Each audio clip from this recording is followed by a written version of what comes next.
This is the Tigers Postcast, your instant game reaction for the Detroit Tigers. Part of the Locked On Podcast Network. Your team every day. This team does not care. We screamed at the general manager. We screamed at the owner. And this one's on the team. We got to finally talk about the players out there that seem to not give a flying you-know-what if this team just melts down in epic fashion. Welcome into a live Locked On Tigers postcast. I am your host, Jake Rietma. You can follow me on Twitter at Jake_Rietma, and this is your post-game destination. And for the last 7 games, this has been your post-game therapy session because the Tigers continue the losing streak, and they are in the midst of the most epic collapse in perhaps Detroit sports history. This will go down as arguably the worst display of Tiger baseball in the most disappointing season, maybe in my lifetime, probably yours as well. And like the last 7 post-game shows, we probably won't get into a ton of the X's and O's and plays that happened on the field because it's about the identity of the team and allowing themselves to choke away one of the biggest leads in division in baseball history. So as always, your comments are welcomed. We make sure that you like today's video. Go ahead and subscribe to Locked On Tigers if you haven't already. And we'll just continue to suffer through the Tigers' 7-game losing streak. Now, the Guardians lost today, so you still have a 1-game lead in the American League Central. How about that? As always, I'll have my biggest talking point, our turning point, and our player of the game. And for the last, as I've mentioned time and time again, the last 7 episodes, it's been brutal to get through, but I appreciate everybody tuning in each and every day after the final out is recorded right here on the Locked On Tigers postcast. We begin with our biggest talking point, and I've probably already said it, but I'll say it again right after this. This is what you'll be talking about. There's funks, there's losing streaks, all that happens. It's a part of competing in sports at every level, especially at the highest level. But what you can't tolerate is the quit, the lack of desire, the body language, all of it, of just accepting it. Guys aren't pressing. It's there's the conversation for a bit in this losing streak where, hey, maybe guys are pressing, trying to do too much. But this afternoon, it just looked like they didn't even care. They didn't give a you-know-what. And there's a couple of instances I can point to that prove what I'm saying right here. Tigers get 2 on and nobody out in consecutive innings. And then 2 on, I believe it was in 3 straight innings. But at one point, Javi Baez is batting in a 3-0 count and just wildly swinging. Why are you not doing every possible thing to get on base and help your team win? They just don't care. There's no other explanation for it. And then what does he do? Of course, he grounds into a double play. There's no fight in this team. I would honestly feel better if someone had a crash out and a meltdown. At least it would show they cared. But this team, everything we thought they were for the last 5 months, just proven completely wrong. And there's a 3-game series in Cleveland to change all that after an off day tomorrow. So maybe and it's so funny because Andy Dirks said this, and I'm not picking on him because what the heck is he supposed to say? What the heck is anybody supposed to say? Like I said, this is a choke of epic proportions. But after all of this, the Tigers are still in the driver's seat. It's just insane. I mean, you could not try to lose a division in the month of September the way the Tigers have. And I'm sorry, there's so many comments. I want to get into them. And Travis Wayne is feeling how I am. I don't even know what to say anymore. That's what it is. Thomas Rotondi says, AJ has to be the worst manager in baseball the last 2 months. How do you justify Trey Sweeney or putting a rookie pitcher in with a key game in the season? Let's go there. And I understand there's a couple of questionable pinch hitting from manager AJ Hinch. Sweeney, one of them, 2 on there, and he pops it up in foul territory. We don't even get a chance to see what's going to happen. Charlie Morton was designated for assignment today. Let's think about that for a second. That's who Scott Harris tried to sell us as the big in-season acquisition. Didn't work out. DFA'd. I mean, you talk about the worst in-season acquisition. And it's Charlie Morton. And I'm sorry, I don't want to pick on Charlie Morton because he's a great guy. He went through this with class. He just didn't have it anymore. It's not on him in the sense that I don't think poorly of him as a person. Like I said, he handled everything with dignity. He just doesn't have it anymore. He's a big league pitcher 4 years ago or whatever that Astros World Series with AJ Hinch. But what we were sold to believe was this huge, trade deadline where Scott Harris is just the smartest guy. He knows better than anyone. We couldn't possibly fathom. And it just wasn't that. This city deserves an apology. Again, it's hard to believe that the Tigers could go on and still win the division based on everything that's happened. Tarek Skubal is going to pitch on Tuesday so that he can pitch again on Sunday. So back-to-back starts on 4 days rest. What a time. That's the best thing I can say. Cool Blue 71 says, this is what you get from ownership, which does not spend sufficiently, even when a team's first half record suggests World Series bound season. Thank you. Thank you. Thank you. Let me put that back up. Cool Blue 71. That's the best way to say it. Mike calls them the Motown oxygen thieves. They are. They're stealing the air from everybody. Thomas Rotondi, I'm with you. Screw Chris Ilitch, Scott Harris, and AJ. Tyler Patterson, the Tigers can't win when they don't score any runs in scoring position earlier in the game. Cost them. It did. It's not like the Braves were much better, too, today, which, again, I touched on this a couple episodes ago. The whole, tip your cap. Oh, they're big league players, too. But, no, the Tigers with runners in scoring position, 2 for 13, they left 13 men on. The Braves were 3 for 10, they left 12 on. Just bad baseball. The Tigers played such bad baseball down the stretch, and it is just such a shame. I was going to say it's so sad, and it's such a shame, and it came out. It's a shame. All right, Robert Denduven says the Tigers look like they are toothless. They have no grit. Obviously, this team far outplayed their talent for the first 3 months of the season. Now they are playing their actual talent. There's part of it. But I go back to the Seattle Mariners, a team that got a shot in the arm with the addition of Eugenio Suarez at the deadline. The Phillies get the best closer in the game. They go on to win their division by 10 games or whatever it was. Teams respond when ownership and the front office believe in them. Scott Harris just didn't believe in this team.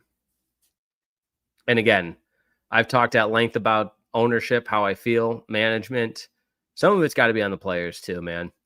This is just, Riley Green, he had 2 hits today, sure, but for this homestand, if you want to be considered an all-star talent and a perennial top player in this league, you bear a lot of the responsibilities here, a lot of the blame. Spencer Torkelson, 0 for 5, 4 strikeouts today. And for a while, he was the only one doing anything. But everybody, you can't make this stuff up. That's how bad it is.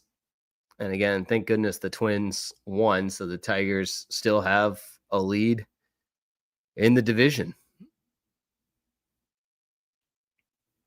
Absolutely pathetic. That's what Skip Gadberry says, and I agree. All right, let's take a quick break, and we'll come back with more positivity, more uplifting discussion about our Detroit Tigers on the Locked On Tigers postcast. Hey, this episode of the Locked On Tigers Postcast is brought to you by Zippix Toothpicks. Whether you're looking for nicotine satisfaction or an energy boost, Zippix has you covered with the nicotine caffeine-infused toothpicks. For nicotine users, Zippix provides a discreet way to satisfy cravings and hand-to-mouth habit without vaping or smoking. Zippix can be a helpful tool as you work to reduce your dependence on vaping. It's available in 6 great flavors with 2 milligram and 3 milligram nicotine options. And if you need energy without the crash, their caffeine toothpicks are a game changer. I love the caffeine toothpicks. Gives you that nice little boost without any of the jitter. So go to zippixtoothpicks.com. Use code LOCKDOWN for 10% off your first order. You must be 21 or older to order. Warning, nicotine is an addictive chemical. That's zippixtoothpicks.com. ZIPPIX toothpicks.com. Promo code LOCKEDON. Zip more, smoke less with Zippix toothpicks. Today's episode of the Locked On Tigers Postcast is also brought to you by 5 Hour Energy. Caffeine just got a flavor upgrade. 5 Hour Energy shots deliver tasty caffeine in 17 bold flavors. Each 2-ounce shot packs the caffeine of a premium 12-ounce cup of coffee, plus B vitamins and nutrients with 0 sugar and 0 crashes. And what I love most about the 5 Hour Energy shots, how portable they are. Big on taste in a tiny little shot. You can take it anywhere and get that boost whenever you need it. I've been eyeing some of those new limited flavors. I've told you about the transfusion one. That one is phenomenal.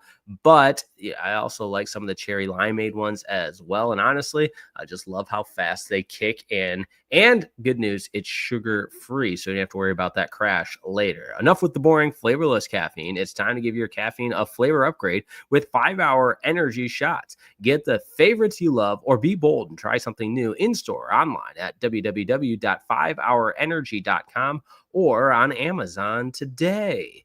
This episode of the Locked On Tigers Postcast is also brought to you by Monarch Money. Most people can't name all their financial accounts or even what they're worth. Whether it's a 401k, maybe your properties or investments, and when you don't have the full picture, you can end up leaving money on the table. That's why there's Monarch Money. It's an all-in-one personal finance tool that brings your entire financial life together in one clean, easy-to-use interface right on your laptop or on your phone. You can identify where you aren't saving as much as maybe you thought you were, and Monarch helps you notice an inefficient investment allocation and discover forgotten 401ks from your past jobs. So don't let financial opportunities slip through the cracks. Use code LOCKEDONMLB at monarchmoney.com in your browser for half off your first year. That's 50% off your first year at monarchmoney.com with code LOCKEDONMLB.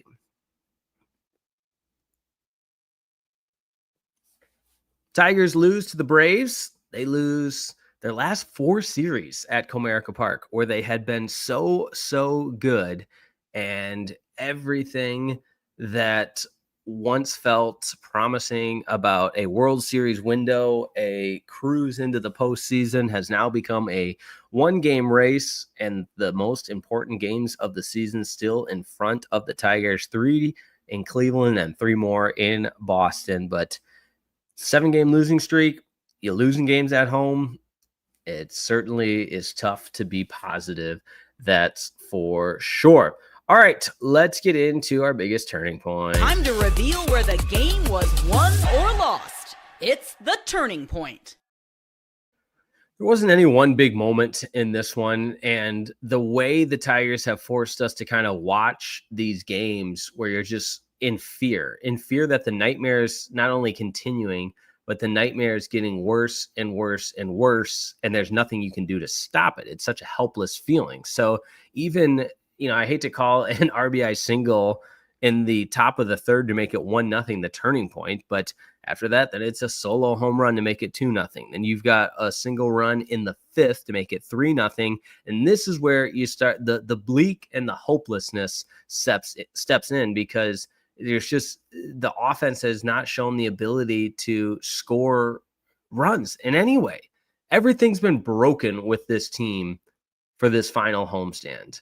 And it's resulted in 6 straight losses at home, 4 straight series losses at home, 7-game losing streak overall, and a conversation of nothingness. So again, pick one for your turning point. I really don't have one other than this season has completely turned.